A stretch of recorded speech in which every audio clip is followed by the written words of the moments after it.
시편 1편 3절 말씀. 저는 시냇가에 심은 나무가 시절을 쫓아 과실을 맺으며 그 잎사귀가 마르지 아니함 같으니 그 행사가 다 형통하리로다. 네.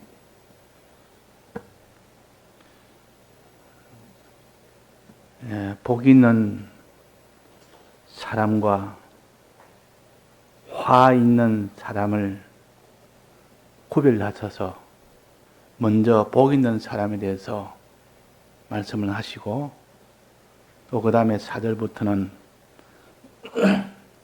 화를 받을 자에 대해서 말씀을 하셨습니다. 그러니까 우리는 복 있는 사람이 되기를 힘쓰는 우리가 되어야 되는 동시에 화를 받지 않을 사람이 되는데 힘을 쓰는 우리가 되어야 된다는 것을 가르칩니다. 화를 받지 않으려고 애를 써서 화 안 받는 그것이 복 받는 기초가 되고, 이제 화를 받지 않는 그 속에서 복을 받는 사람이 되어야 그 사람이 참 기쁨의 사람이 될 수가 있는 겁니다. 예를 들어서 먹을 것이 없어 가난한 자는 일단 양식이 있도록 하는 일이 되어야 되지, 굶어 고통 속에 있는 데서 면함을 받아야 되고, 이제 굶는 것에서 면함을 받았으면 풍성하게 양식이 되도록 2단계로 또 힘을 써야 그 사람이 복 있는 사람이 되는 것처럼, 우리는 복 없는 화가 되는 일을 제하는 일, 여기서 힘을 써야 됩니다. 즉 악인은 그렇지 않으며, 4절에 악인이 안 되려고 힘을 써야 됩니다. 또 복 있는 사람은 1절에 악인의 꾀를 좇지 아니하며, 악인의 꾀를 좇지 않는다는 것은 뭐를 해라 합니까? 선한 사람이 되어야 되며, 그 말 아닙니까? 선한 사람이. 악의 반대는 선이요. 악인은 자기 중심으로 사는 자가 악인이요, 선은 하나님 중심으로 사는 자가 선인이요. 그래서 우리는 악인의 꾀를 좇지 않는 이 일에 힘을 쓰는 동시에 또 선한 사람이 되기를 힘을 쓰라. 악인의 꾀의 반대말은 선한 자의 지혜라. 선한 자는 하나님의 지혜를 가지고 살 때 그 사람이 선한 사람이 될 수가 있지, 악인은 반드시 사람의 꾀, 세상의 꾀를 가지고 삽니다. 세상의 꾀를 가지지 않고, 사람의 꾀를 가지지 않고 하나님의 지혜를 가지고 사는 자가 되면 결과는, 악인의 꾀는 당장에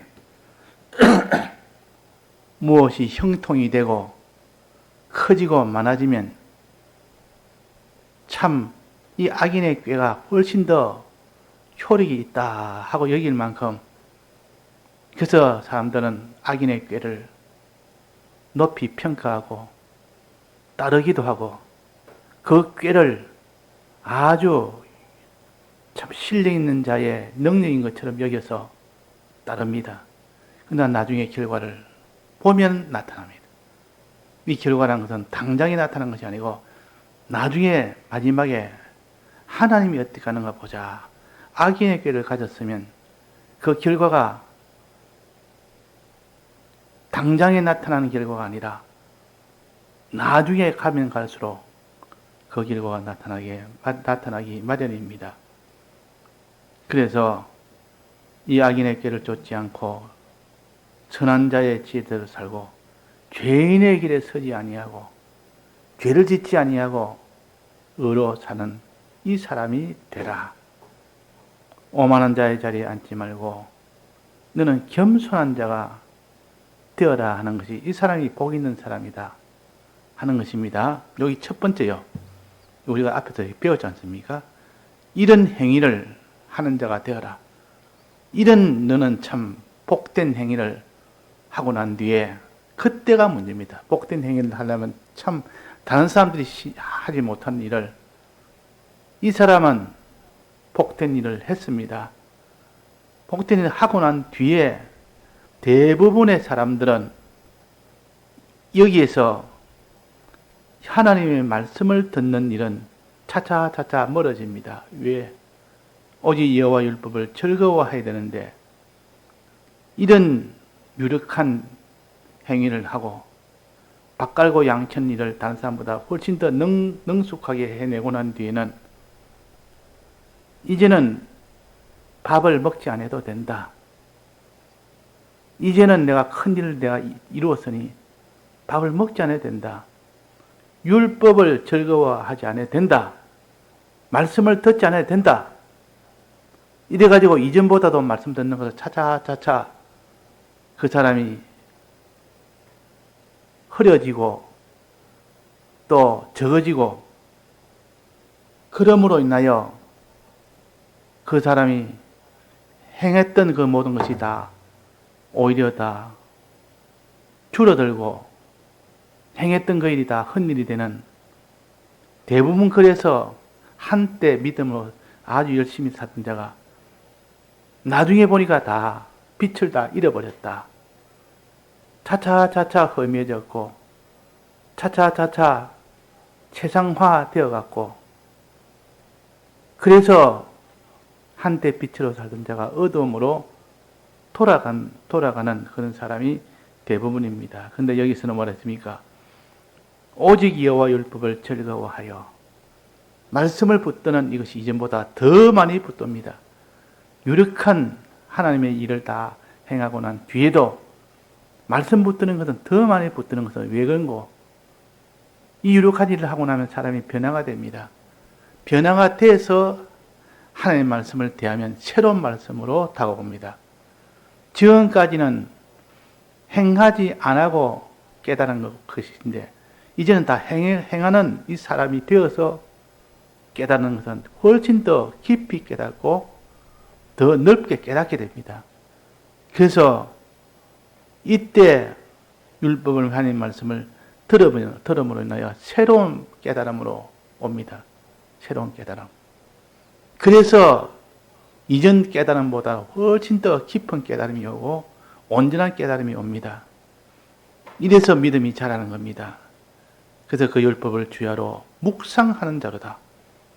여호와 율법을 들으니까 과거에 행치 않을 때 들을 때와 행하고 난 뒤에 들을 때가 아주 다른데 또 받은 말씀을 주야로 묵상까지 하니 더 깊은 세계로 하나님이 열어주십니다.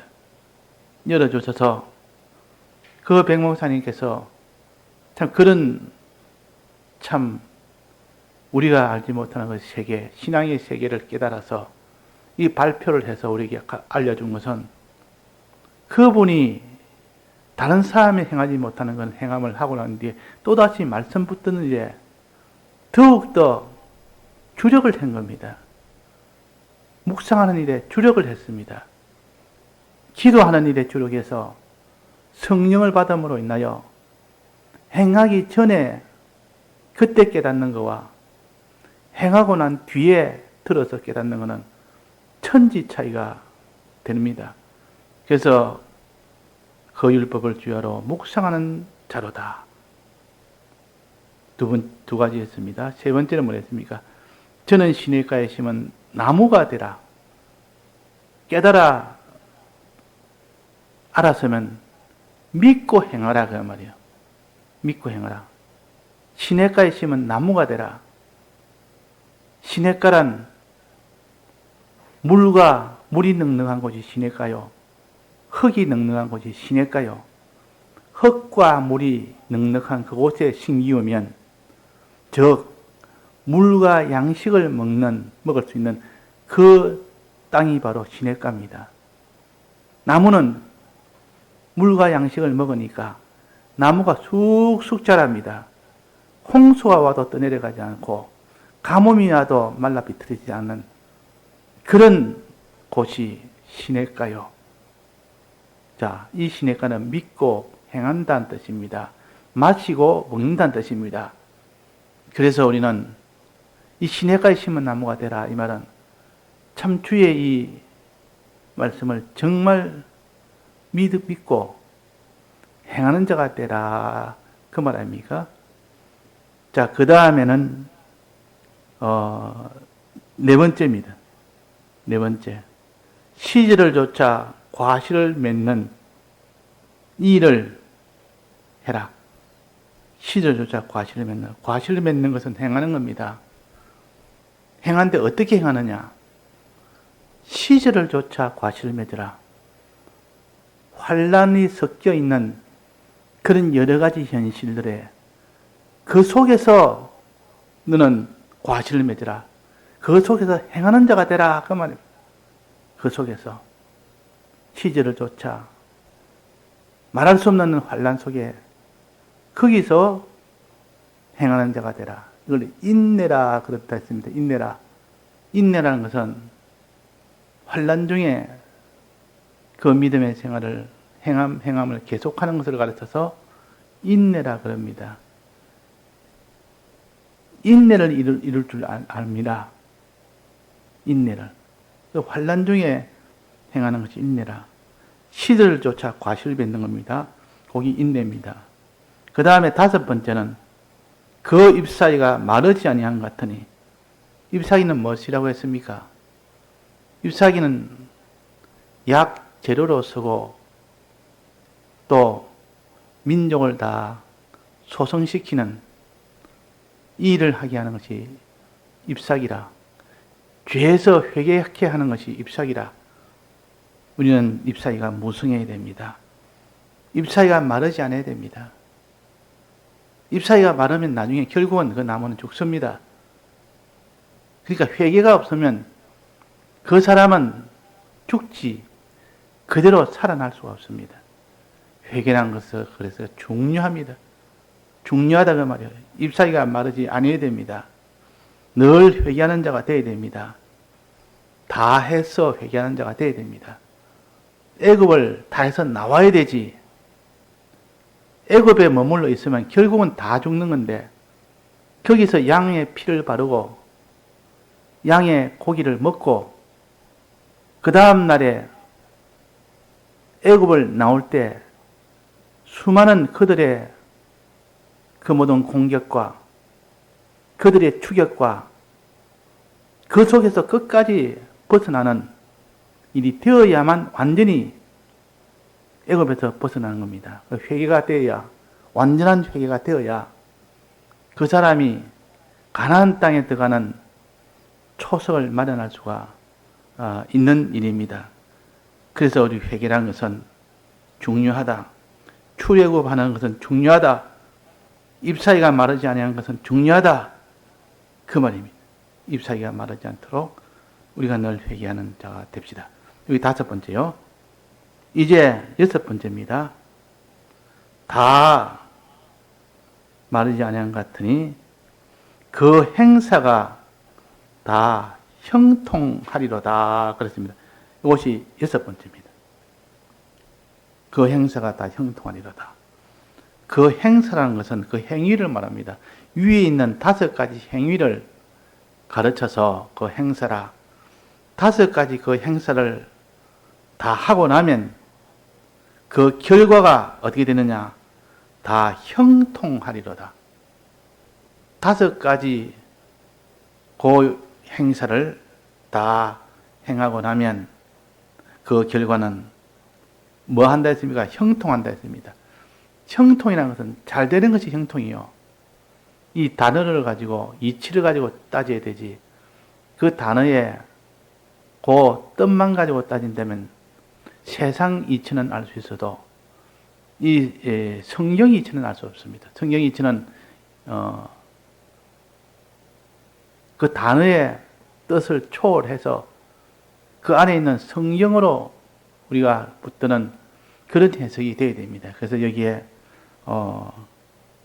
형통하리로다 이 말은 그냥 잘 된다, 세상적으로 잘 된다 하지만 신앙적으로 잘 되는 것을 가르칩니다. 신앙적으로 잘 되는 것이 뭡니까? 구원입니다. 구원, 영생, 복, 다 형통하리로다. 구원을 얻으리로다. 영생을 얻으리로다. 복을 얻으리로다. 그 말입니다. 그러니까 복을 얻으리로다 이 말은 결국 구원에 대한, 복에 대한 소망을 가르칩니다. 소망.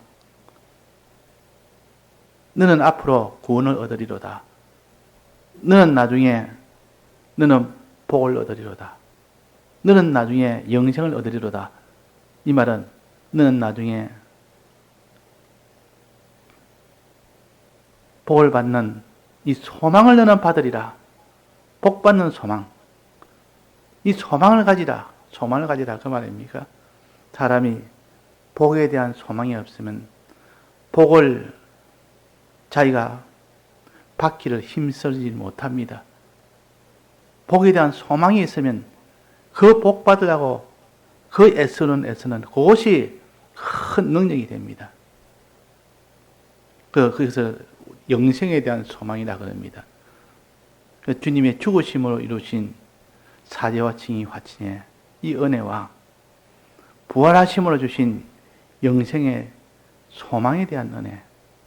그러니까 미래에 우리에게 주실 이 건설 구원의 소망을 우리에게 주신 겁니다. 이 소망이 있기 때문에 있는 힘을 다해서 우리가 또 해야 되는 이유 중에 하나입니다.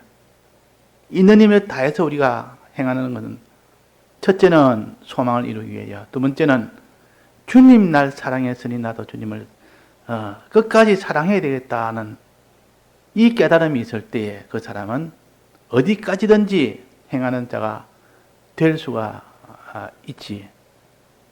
그래서 이 여섯 번째는 소망을 가르칩니다. 그 행사가 다 형통하리로다. 다섯 가지 행위를 하면 그 결과가 다 형통하리로다. 복을 얻으리로다. 구원과 영생을 얻으리로다. 이것을 구원에 대한 소망을 가져라 그 말입니다. 이 복에 대한 소망을 가져라 그 말이에요. 자, 이 복은 어떤 것입니까? 오늘 오전에 복에 대해서 증거하다가 말았는데, 자, 복을 한마디로 말하면 하나님이 우리에게 주신 복은 하늘나라 그 영원한 복인데, 오늘 찬송에서도 장생불사 이것 다 영생에 대한 복을 가르치는데, 복은 한마디로 말하면 하나님의 자녀되는 권세가 복입니다. 하나님의 자녀되는 권세 안에 모든 복이 그 속에 다 포함되어 있습니다. 하나님의 자녀가 됨으로 인하여 그 복이 빠진 것이 없습니다. 그 안에 싹 다 들었습니다. 영접하는 자, 곧 그 이름을 믿는 자들에게는 하나님의 자녀가 되는 권세를 주셨으니, 하나님 자녀가 되면 어떤 일이 생깁니까? 자, 하나님의 자녀 되면 그 속에 어떤 일이, 어떤 복이 그 속에 오게 됩니까? 첫째, 하나님의 자녀는 하나님과 똑같은 형상을 가집니다. 형상을. 그 사람이 자기 자녀를 낳았으면 그 자녀는 다른 사람하고 달리 자기 형상을 가집니다. 부모의 형상을 그대로 가진단 말이에요. 부모의 생명을 가지고, 부모의 기능을 가지고, 부모의 DNA를 가지고, 형상을 가지고, 그 말이에요. 그 부모가 눈이 크면 또 자녀도 눈이 크도록 그 DNA가 그래서 닮게 됩니다. 또 키가 작으면 키가 작고, 키가 크면 크고, 부모를 닮도록 했습니다. 대체로 100%는 아니라도 비슷하게 된 것이 꼭 저거 앱이 닮았다, 저거 M이 닮았다, 보통 나이 든 분이 그럽니다. 그거는 부모의 DNA가 자녀에게 바로 물러받는 겁니다. 이 자녀되는 권세라. 우리는 하나님의 이 DNA를 그대로 받아 가질 수 있는 이런 권세를 가졌습니다. 왜? 하나님의 자녀되는 구원이니까. 자녀되는 권세니까. 그 자녀라면 하나님의 형상을 받았다. 하나님의 DNA를 받았다. 하나님의 생명을 받았다. 하나님을 닮았다. 그 속에 생명성이 오게 됩니다. 아버지 있는 생명이 자기에게 오게 된 겁니다. 그 아버지의 생명을 유업으로 받은 것이요. 유업으로 받은 것이요. 그 다음에 두 번째는 아버지의 무엇을 자녀는 받습니까? 유업을 받습니다. 유업. 유업이란 것은 아버지의 생명이 아니고 아버지 속에 있는 그 기능이나 형상이 아니고 유업이라는 것은 하나님이 하시는 일을 물려받은 겁니다. 이건 DNA를 물려받는 게 아니고 하나님이 가지신 업. 자기 아버지가 무슨 삼성그룹 회장 같으면 자기 아들이 그를 유업으로 받는 겁니다. 유업으로. 자기 아버지가 무슨 큰 이런 장사를 한다면 그 아들도 그 장사는 그 유업을 물려받아서 자기가 대대로 그 일을 하는 겁니다. 그러면 우리 하나님의 유업은 무엇입니까? 자, 하나님의 유업이 뭡니까? 하나님의 유업은 먼저 우리가 살 수 있는 땅을 유업으로 받습니다. 처소유업이라 그럽니다. 땅을. 우리는 이 땅을 떠나면 새하늘과 새 땅이라는 그 처소유업을 받습니다. 그 처소가 있어야 될 거 아닙니까? 처소를 유업으로 받아야 살 거 아닙니까? 그 없으면 어디가 살 겁니까? 우리는 더 불타는 지옥밖에 없는데 거기가 우리 처소가 아니고 하나님 아버지는 우리가 살 수 있는 새하늘과 새 땅이라는 이 처소를 마련해서 처소 유업을 하나님이 주셔서 받고 또 그 다음에 아버지의 양식 유업을 받습니다. 영원토록 언제까지 먹을 수 있는 양식. 그 처소는 땅이란 것은 처소도 되는 동시에 거기서 양식이 나는 곳이 처소입니다. 땅입니다. 땅은 처소와 양식을 주는 곳이 땅이요.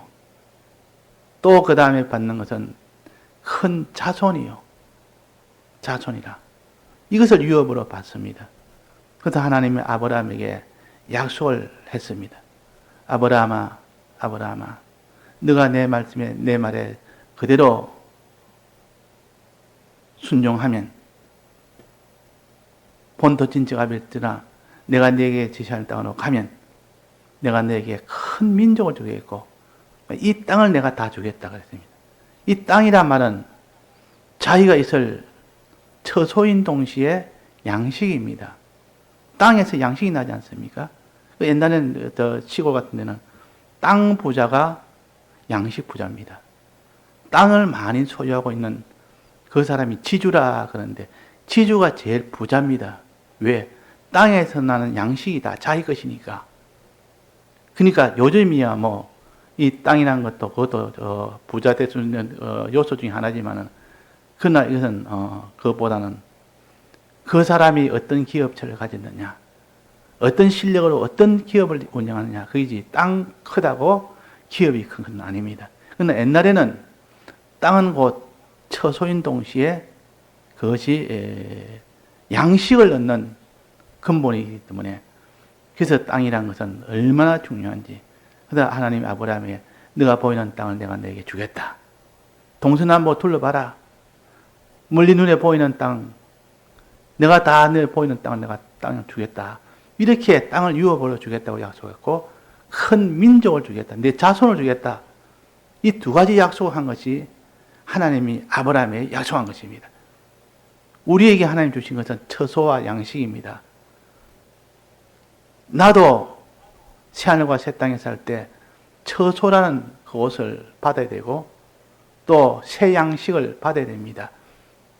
그것이 넉넉하게 받을 수 있도록 한 것이 하나님의 유업이요. 이 유업을 받습니다. 그 다음에는 큰 민족, 그들도 먹을 수 있는 양식과 거할 수 있는 처소도 그들도 쳐야 되고 그들도 먹을 수 있도록 처소와 양식을 얻는 겁니다. 그러면 자기가 거할 처소와 자기가 거할 양식과 또 자기 자손이 거할 처소와 자신이 먹을 양식을 다 받아 가지는 것이 유업을 받는 것이요. 유업을. 자기 하나 위한 양식과 처소뿐만 아니라 그것만 위해서 사는 게 아니라 자기 후손들 영원토록 대대로 그 먹을 모든 처소와 거할 처소와 먹을 양식을 넉넉하게 가져서 그것을 전해주는 것이 그것이 조상으로서 할 일이요. 조상으로서 자손에게 할 일이요. 다른 민족에게 할 일이요. 그 양식을 나눠주고 그 처소를 나눠주는 것. 이 나눠주는 이 직책을 뭐라 그럽니까? 나눠주는 직책을 제사장 직책이라 그러고 선지자 직책이라 그러고 왕의 직책이라 그럽니다. 이 세 가지 직책은 그들에게 양식을 나눠줘서 그들도 처소를 가지고 양식을 가지고 그들도 이 모든 나눠주는 권세를 가지고 내만 그런 것이 아니라 내 자손들도 너희들도 이런 권세를 가지라. 나눠주는 이 일을 갖다가 이것을 가르쳐서 세 가지 직분이라 그리스도의 직분이라. 자, 이 구원이 크지 않습니까? 땅도 크고 우리 처소도 크고 처소 받을 그것만 받아도 그렇게 참 감사할 일인데 영원히 먹을 양식도 줬으니까 얼마나 감사합니까? 또 내가 먹을 양식뿐만 아니라 내 자손들이 먹을 큰 민족이 먹을 수 있는 양식과 처소도 함께 주니까 이건 더 큰 하나님의 은혜 아닙니까? 그런데 이것을 나눠줄 수 있는 자손에게 나눠줄 수 있는 권세 이것이 그리스도의 세 가지 직책까지도 하나님이 주셔서 그 권세를 가지고 자손에게 나눠주는 일을 할 수 있도록 하는 것이 하나님의 이 모든 역사입니다. 자, 그래서 형통하리로다는 이 형통이라는 것은 다 이런 것을 두고 말합니다. 내가 받을 복, 하늘나라에서 영원히 받을 복, 처소복, 양식복, 큰 민족에게 주는 민족복, 또 그들에게 나눠주는 그리스도의 직책복, 이런 복을 갖다가 자꾸 생각하고 이러면 내가 이렇게 참 부강한 자냐? 내가 이제는 세상 떠나는 그때에 이 새하늘과 새 땅에서 새 양식을 먹고 이 새 직책을 가지고 이 새 나라에서 영원히 사는 그날이 내 앞에 있다. 그날이 내 앞에 있다. 그러니 무엇이 아쉽고 무엇이 두렵고 무엇이 지금 내가 아깝고 이 세상에서 무엇이 내가 가질 것이 무엇이며 아무것도 없다. 너무 큰 것을 내게 소망하게 해주었으니 이 땅에서 눈에 들어오지도 않고 이 땅의 것이 자기를 끌고 가지를 못합니다. 자, 이렇게 해서 주님이 우리에게 주신 이 형통의 복을 자꾸 생각해서 이렇게 따지보고 저렇게 따지보고 이 기준으로 보고 저 기준으로 보고 자꾸 이렇게 반복을 하다 보면 자기도 모르게 구원에 대한 소망, 영생에 대한 소망뿐이지 이 땅에 있는 소망은 그거는 소망으로 칠 수가 없는 겁니다. 이건 소망 축에도 안 들어갑니다. 아무리 소망을 해도. 너무 차이가 나고 그다 하나님의 유업이라는 것은 이렇게 굉장한 것이다. 이것이 하나님의 자녀되는 권세를 가진 자에게 이 유업을 다 전해주는 하나님의 역사다. 이것을 수없이 반복하고 묵상하고 명상하고 또 기도함으로 인하여 성령을 받아서 또 연구하고 그래야 함으로 인하여 다져야 됩니다.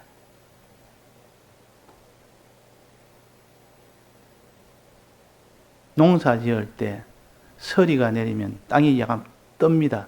뜨면 그것이 딱 완전히 땅이 완전히 바닥에 붙어야 되는데 뜨면 공간이 생기면 샥이 잘 나기 힘드니까 밟아줘야 된다. 땅 밟기. 그 다지니까 거기서 삭이 나온단 말이에요.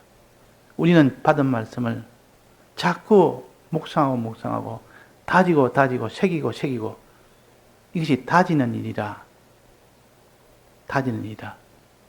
받은 말씀을 다져서 단단하게 그 땅이 단단하게 만들어놔야 되지.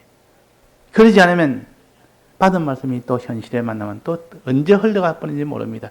금방 육실 때 보입니다.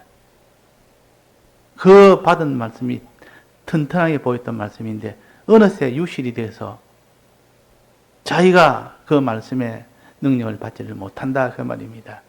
자, 그래서 오늘도 우리가 마지막에 있는 그 행사가 다 형통하리로다는 이 구원에 대한 소망을 견고히 합시다. 견고히.